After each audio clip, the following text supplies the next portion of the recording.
Hey friends, this is Joseph Maynor.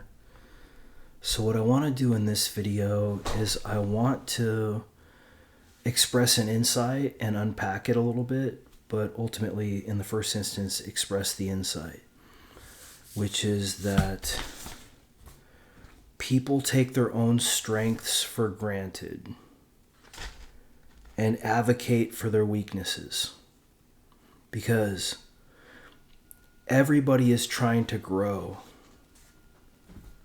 even teachers. Everybody who's here is trying to survive and thrive as a finite perspective, as they're interacting with you as a finite perspective. I think this is something that a lot of people don't want to acknowledge. Like from a teacher perspective, it kind of seems like,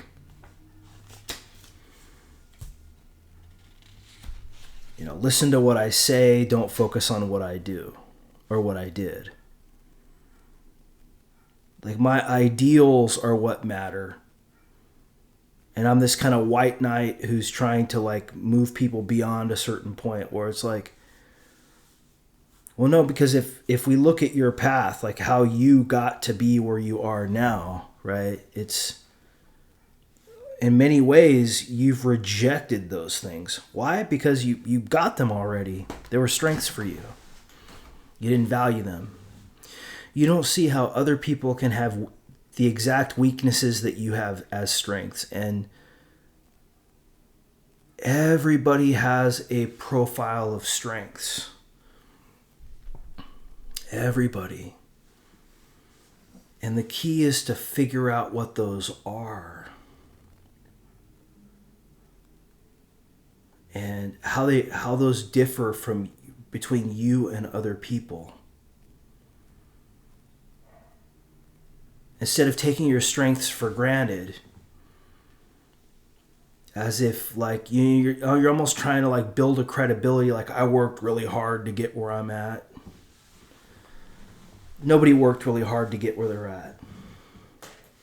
That's just their strengths. That's what they do.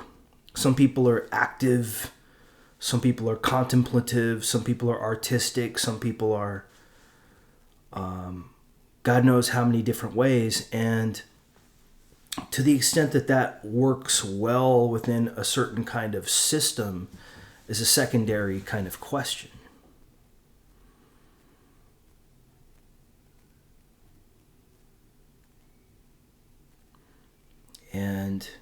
But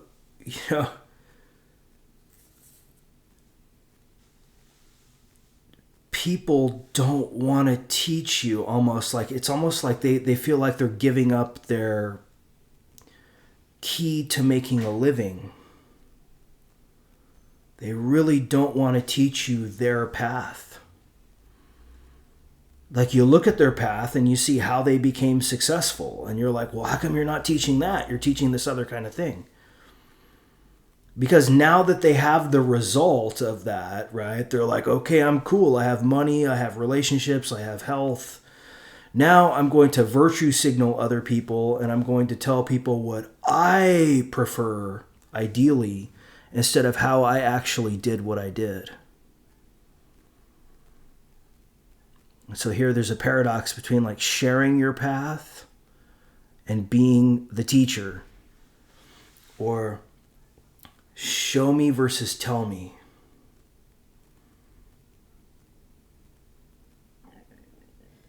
It's really easy to go, yeah, don't do what I did to become successful. But how can I trust you there? Because that's exactly how you became successful in the first place. Don't do what I did. Well, you did what you did, and that's exactly the reason why you're sitting on this perch, right?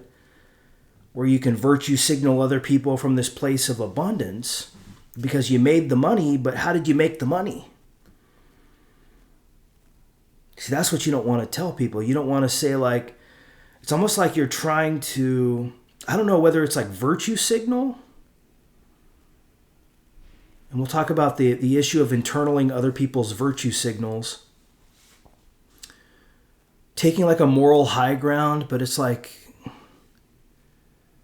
the only way you got to take the moral high ground is because you mastered the moral low ground, right? And really there is no like super rigid distinction between these. So I think the theme in this video is really emphasizing show me over tell me. And understanding how people, they send out virtue signals which other people internalize, which actually mislead them because they're not sharing what they did. They're sharing what they idealize from a position of already having the money, the relationships, and the health that come from, teaching the things that are in their, that they're presumably are in their shadow, or that they're trying to now say that they've moved beyond. Well, it's like you would be me, right? If you weren't the person who was like interested in fame, money, and fans or whatever. I mean, you would be somebody like me who doesn't make any money on YouTube. But let's just say like you have 5 million subscribers on YouTube. I mean, you didn't get 5 million subscribers on YouTube by talking about high level, high consciousness things. You got your popularity by talking about the human stuff. And then it's very convenient for you, like after you've already got like money, you bought a house, you have $1 million, you have, you're investing your money. Now you can sit back and you can go, don't do what I did. But see, I think that's dishonest. I think there's a shadow problem there. There's like, don't do what I did, like, and somehow you're ashamed of how you got that material success. Okay, friends, so what I'm going to do is I'm going to take a break. I'll come back and we'll talk about this further. Just give me 1 second. Okay, friends, welcome back. So in the first instance, I want to acknowledge a criticism that has been made against me when I was more active in online communities. Is people would say to me, Joseph, you're all about like bursting people's shadow issues, right? And that can be hostile. And it is, right? If that's what you're doing, but you're not growing too, like you're just kind of like, poking the bear with other people. That's a dick, right? Because the reason why you should be doing that is because you're growing in that way and you're trying to share something with other people about the value of this thing. But remember this too about every person, including yourself. People don't want to expose embarrassing but honest things about themselves. People don't want to expose embarrassing but honest things about themselves. This is really the problem with charisma and marketing, is concealing your path and representing it in a way that wasn't what you did.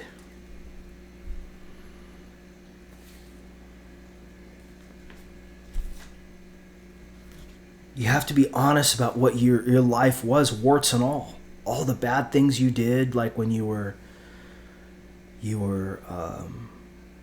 maybe like hyping something or marketing something, and that paid off for you. That was part of your path. I mean, you wouldn't have become financially rich if you didn't do that. How rich do you think you're going to be talking about spirituality without, in some sense, connecting that with human happiness or human productivity or something along those kinds of lines? You can do that after you have attained wealth. I mean, I've known some spiritual teachers that for some reason they attained wealth and now they can sit on this perch and be the spiritual teacher because they don't have to worry about money anymore. Well, it's like, what did you do to get that money? Well, I was flipping houses, I was selling Tony Robbins style personal development on YouTube, for a long time. And then I made a bunch of money passively that way. And now I can kind of be the way that I am now. Well, it's like, that's what you did. That's what your path was. And so why would you assume that like another person's path should be some kind of like purified? It's almost like you're trying to give back in an idealistic way. Like a parent tries to teach their child, don't do what I did, right? But there are pros and cons to that, because you may end up with a child who doesn't know how to survive in a human way or a spiritual way, depending on what you're not willing to teach your strengths to your child, actually. Your strengths are in your shadow because they're the things that you don't, you take your strengths for granted, and you're actually ashamed of your strengths because you want to integrate something more. So you're going to advocate for your weaknesses like in an idealistic manner. Like, oh, I'm all about love, or I'm all about like spirituality, or I'm all about, pointing the finger at everybody else. Like, let's say that you took that attitude though in the first instance. Would you have become wealthy with that attitude? Absolutely not. You become ignored. So recognize when you did something, but now you want to kind of reject it. It kind of reminds me a little bit of like a dry drunk. So there's a concept called a dry drunk. A dry drunk is somebody who successfully gets off of alcohol and then really starts to react against it like it's some kind of evil, sick thing. Instead of just accepting their life in toto or in total. Why would you try to put some side of yourself that you engaged with for a long time into the shadow? You know how much suffering that's going to cause you and how much pain that's going to cause you. Because you have an incentive to white knight yourself to the younger people too. Don't do what I did, folks. Don't do what I did, kids. No, but the reason why you are where you are is because you did what you did. So it's show me, don't tell me. Coach me, don't teach me. Coach me, don't teach me. For God's sakes, don't teach me. Because I'm kind of done internalizing others' virtue signaling. I'm starting to, even my own virtue signaling, I'm starting to really fucking hate this.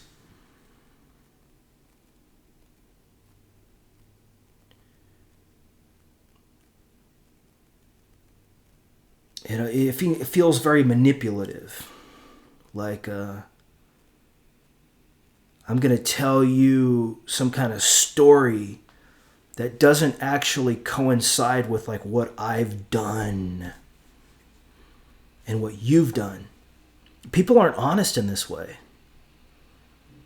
I mean, this is exactly why we have a persona, because we're scared that if we're honest in this way, that people will not want to relate with us.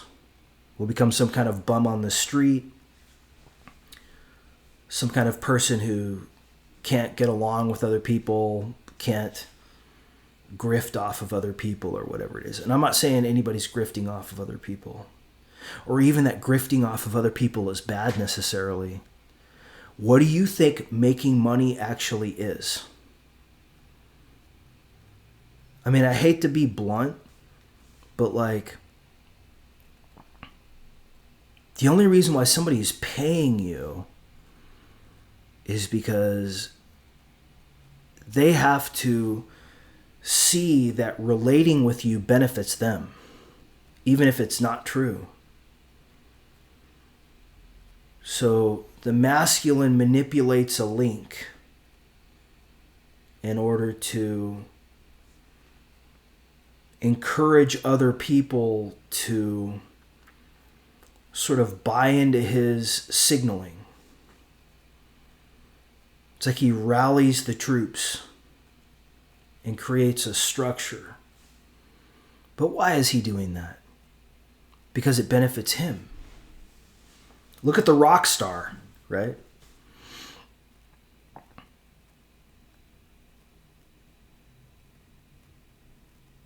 It's elevating yourself.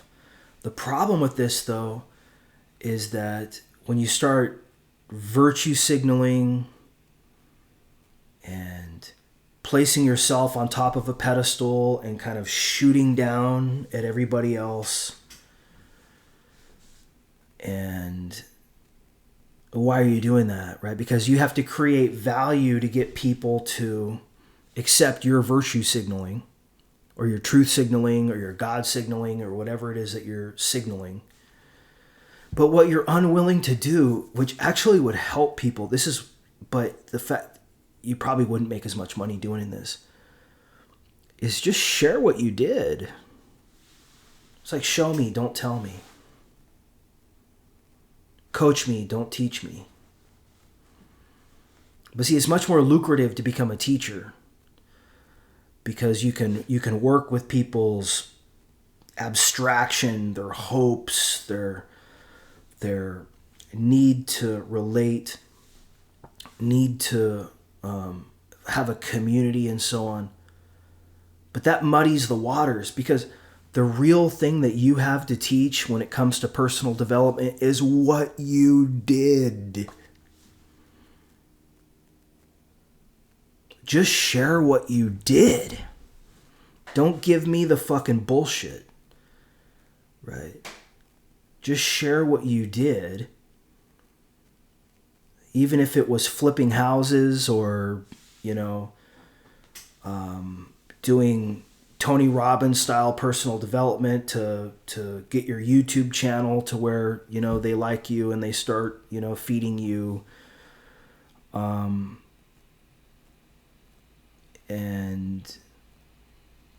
I mean, you gotta own your entire biography and teach your biography, because the thing is that you have strengths that other people don't, whether you make money or not. And the willingness to share your strengths and to show your strengths, that's how people can really benefit from you. Like when you show them what you did. Your weaknesses are for you, right? Your weaknesses are what you talk about and advocate for. Like what you talk about in many ways is what you want, not what you have. Because you don't feel compelled to talk about what you have because you already have it, right? Doesn't benefit you. Even when you're teaching other people, you're primarily focused on you. You feel that by teaching other people, I'm going to get more, or I'm going to improve, or something along those kinds of lines. Nobody's entirely selfless. Nobody works for free for too long, right?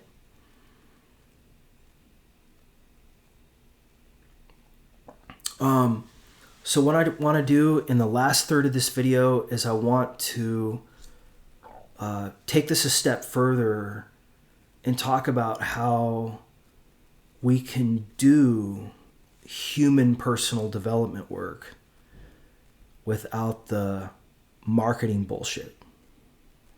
Okay, friends, so just give me 1 second. I'll come right back.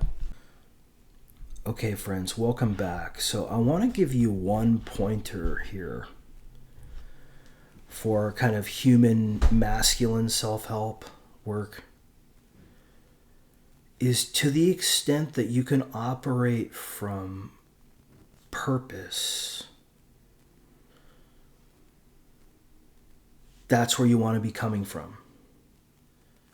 Don't beat yourself up. Fuck the affirmations, all this subconscious programming shit. Fuck all this stuff, man. You already know what you want to do. The only thing you need to do is to operate from purpose. You're not a computer.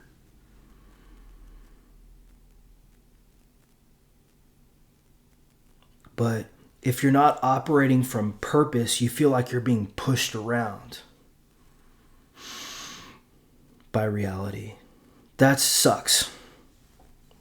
I hate that feeling. I mean, it's part of life too. But to the extent that you can actually improve yourself is understanding the importance and practicing the importance of operating from purpose. Now, this can be driven by necessity, but what I want you guys to feel the difference. Doesn't it feel very different from making up your mind that I'm going to go on this mission because it's good for me and I'm going to make some sacrifices, but I'm also looking for certain results. And if I don't get those results, I'm going to make a change.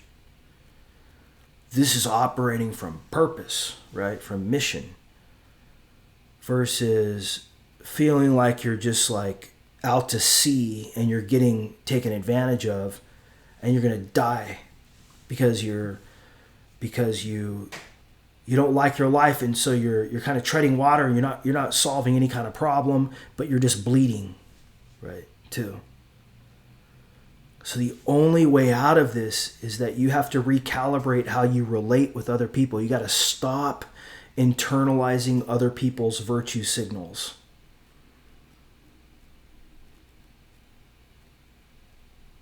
And realize the only reason why they can do that is because their strengths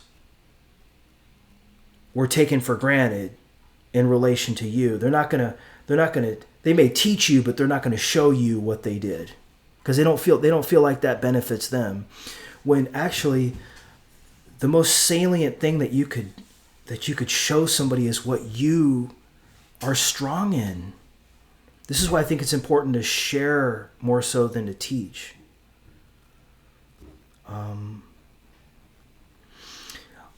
And this is going to offend, some people too, but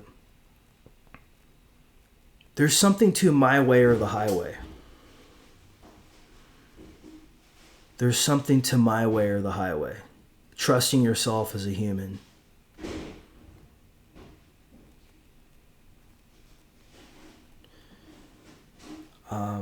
Even if that just means that all you have is yourself, you have to start over, right? It's like you respawn in Minecraft and all of a sudden, you start over, you have nothing. And you still have to survive. You're in survival mode, right? Those of you who haven't played Minecraft, you'll miss that one. But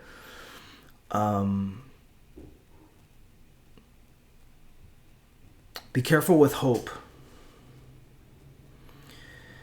You know what your human concerns are and your human problems are.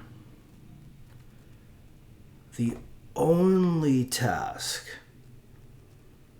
is to find a way to operate from purpose to solve those problems, not from feeling like you have to. I mean, that's like living a life in a living hell. I hate that feeling.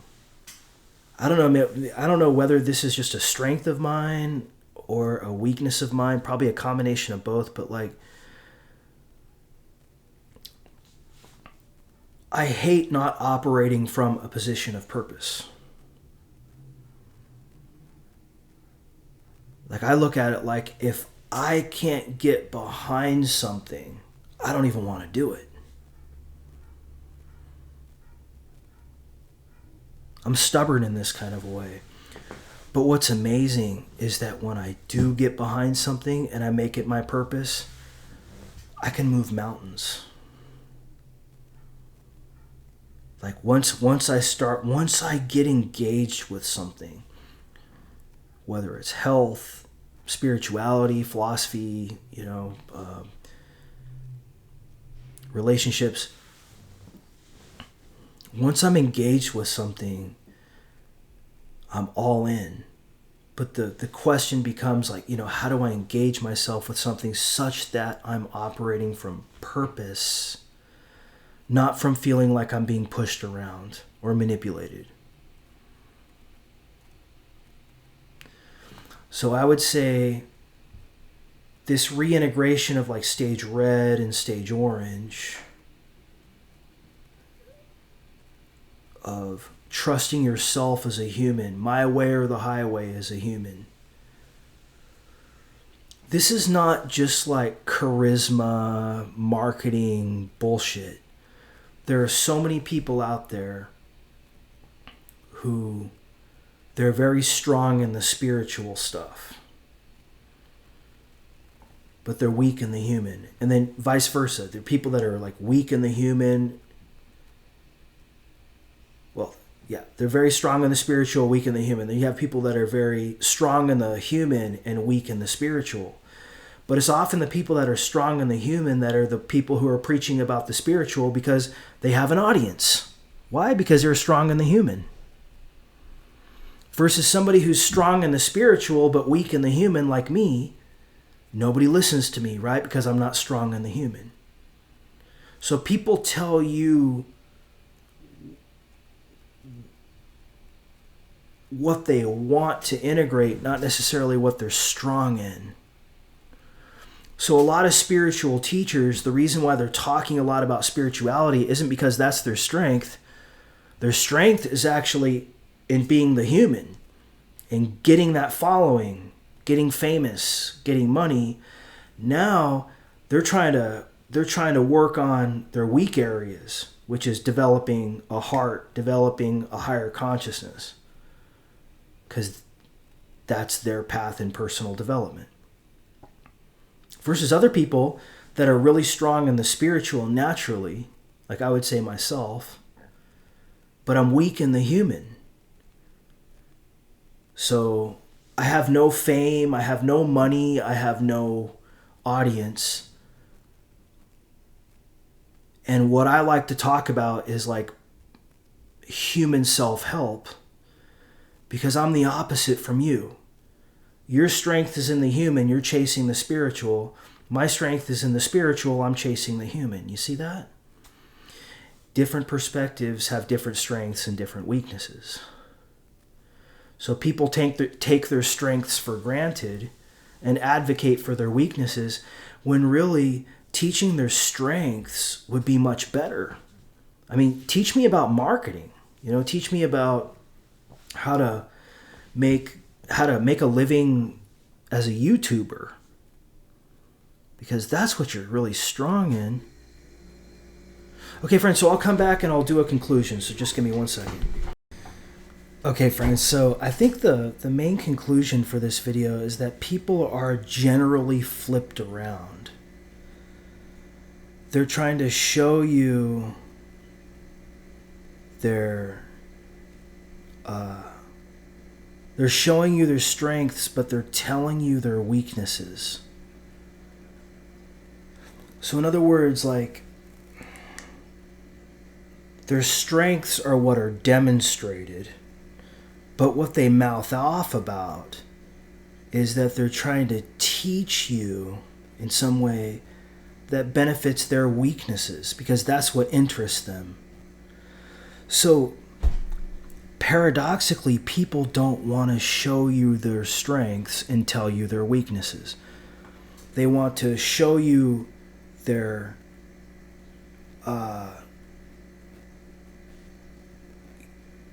they don't want to show you their strengths. They want to tell you their weaknesses,